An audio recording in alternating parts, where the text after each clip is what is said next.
Ronald Reagan on his favorite horse, El Alamein, welcoming you to his library here at Simi Valley, California. The statue called Along the Trail has a secret fireproof compartment inside containing one of Reagan's prized belt buckles and a piece of the Berlin Wall. Groundbreaking for the library began before Reagan left office in November of 1988 and opened to the public 3 years later. Fundraising and construction costs were paid entirely by private donations to the Ronald Reagan Presidential Foundation. The 29-acre library campus sits amid 100 acres of pristine land on top of the hill in Simi Valley next to Thousand Oaks, California. The library holds more than 63 million pages of documents, more than 670,000 feet of film, and more than 46,000 video and audio recordings. We will finish our job. How could we do less? We're Americans. As well as a recreation of the Oval Office during Reagan's time in office. President Reagan, of course, saw our nation through historically tense moments in the world stage, namely in the final days of the Cold War. Now, a new administration is preparing to face several critical foreign policy tests with some of the very same adversaries. Joining me now to share his insights, former National Security Advisor to President Trump and author of At War with Ourselves, My Tour of Duty in the Trump White House, General H.R. McMaster, also the Fouad and Michelle Ajami Senior Fellow at the Hoover Institution out here in California. General, thanks for joining us. Good to see you. Hey, Shanna, great to be with you. Thanks for having me. Okay, so a lot of serious challenges waiting the incoming Trump administration. Round two for them. You said at one point you liked Trump's disruptive nature. You thought it was helpful. How does it factor into a second term? Well, it factors in considerably, and that was like the best lead-in for a historian. Thank you for that, because we are dealing with a lot of the same adversaries and the same kind of complexities. And as when I took on the job as National Security Advisor in 2017, soon after the president was inaugurated, there was a lot that needed to be disrupted in Washington. And I think, again, President Trump, because of his disruptive nature, the Washington outsider, like Reagan was actually a Washington outsider, has the opportunity to challenge that conventional wisdom and put into place some really major shifts in U.S. foreign policy, I think especially in the Middle East at this moment. What do you think happens there? Because I do have this from him. He has issued a warning on Trump on Truth Social with a post there. He says, if the hostages aren't released prior to January 20th, 2025, the date I proudly assume office as President of the United States, there will be, quote, all hell to pay in the Middle East. He says he wants those hostages home before he is sworn in. How do you think a policy shift happens with him in that situation? Okay, well, first of all, I love it because there's been so much talk about, well, we need to cease fire in Gaza. We need, no, actually, until Hamas is destroyed, in my belief, you can't have any better life for the Palestinians. And certainly, you have to get the hostages back. So I would like to see us working more actively with the Israelis and others to get the hostages back, but also to make Iran pay the price for their terrorist and proxy network across the region. There's a huge opportunity at this moment, Shannon, because of really what the Israelis have done to crush Hezbollah, with these recent attacks. Now you see how reliant Assad was in Syria on Hezbollah. The Assad regime is collapsing. And I think what you're seeing is those external arms, those terrorist arms of Iran, really countered in such a way that it creates a huge opportunity. Iran, I believe, has always been very weak. We act, we act like they're strong and have all this sort of language about de-escalation. But I think President Trump understands. He used to say to me, everywhere I look where there's a problem in the Middle East, there's Iran.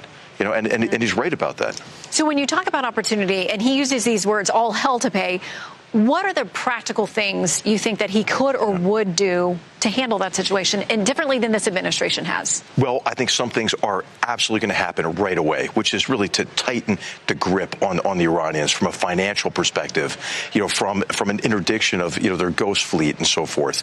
Maybe secondary sanctions on banks, Chinese banks and others. China buys 97% of Iran's oil.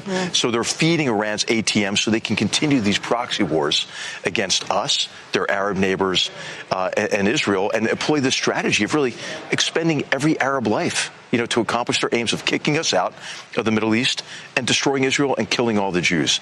So financial pressure, but also I think you're going to see military action against these Iranian proxy forces and maybe against Iran itself. Iran has conducted hundreds of attacks against U.S. forces and locations in the Middle East since the October 7th mass murder attacks against Israel. And we've only really responded to very few of those. So I think imposing cost on Iran, isolating Iran financially and economically, I think that's going to happen immediately in the Trump administration. So the Reagan National Defense Survey asked a lot of questions about how people are feeling about all of these different challenges. And there was enormous concern from Americans about this grouping of Iran, Russia, North Korea, and China. That seems to have beefed up, if anything, those alliances over the last few years. How does President Trump, how does his defense team begin to dismantle or separate or divide the power that they found in working together? Well, I think, Shannon, I would take an opposite view of this of some people. Some people think you should try to separate them. I think we should glue them together because whenever we act like they're separate, they get to cover for each other and act like they're not operating together.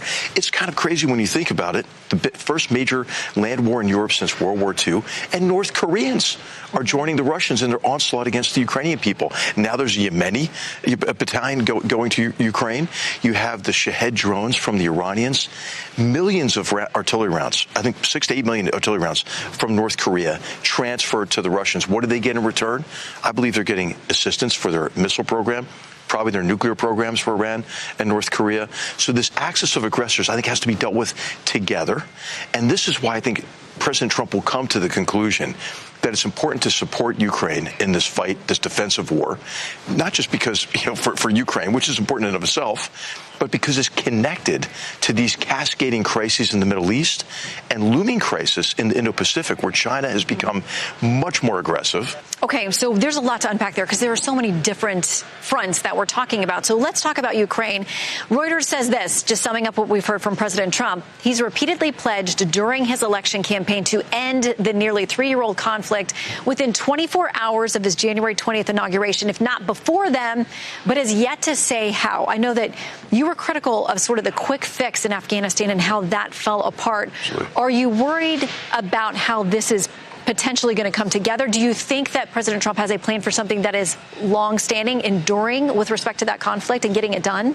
What I'm worried about is this kind of flawed idea that Putin can be placated, right? That Putin will come to some kind of a deal. Putin is determined to restore Russia to national greatness, and to do that by subsuming all of Ukraine and subverting all of Europe and subverting the United States. Look at what they're doing from a cyber-enabled disinformation campaign against us all the time. And so I think it's really important for President Trump to adhere to his instinct in this connection, which is consistent with Reagan, peace through strength.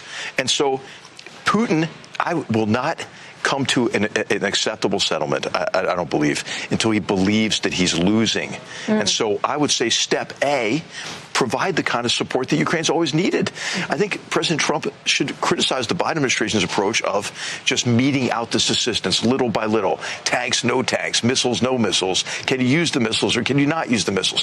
How about giving what they need to defend themselves and then saying to Putin, you're going to lose this war? Okay, I want to make sure that we get to China, too, which you mentioned. And in the survey here, the Reagan National Defense Survey, it was the #1 concern that Americans think that is our biggest adversary. And on this issue of whether or not or how much we should be helping Taiwan, 61% said they support increasing U.S. military presence in the Indo-Pacific region, and 55% say they are for increased arms sales by the U.S. to Taiwan. We know, though, that there are billions of dollars in outstanding sales that, Taiwan has made a contract with us. We've not been able to deliver for a number of reasons. Right. So how does he come in and manage that situation? Well, I think President Trump is pretty darn consistent in some areas, right? He's sometimes you don't know, is he going to be committed to Taiwan? What's going to happen in Ukraine? But some things are really clear. He understands the need to build up our defense industrial base. He understands peace through strength and the need to vastly increase our military capabilities.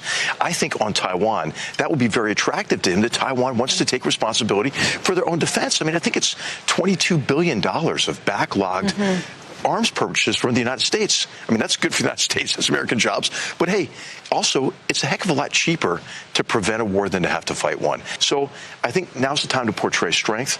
I think the president will do that not only from, I think, massive investments in defense, which we need. We're not big enough as a force. We have a bow wave deferred modernization, but also on our industrial base as well, and our supply chains, many of which are vulnerable to being interrupted by China. Well, there is a lot for the new Trump administration to confront. General, thanks for discussing it with us. Great to see you. Shanna, great to be with you. Thank you.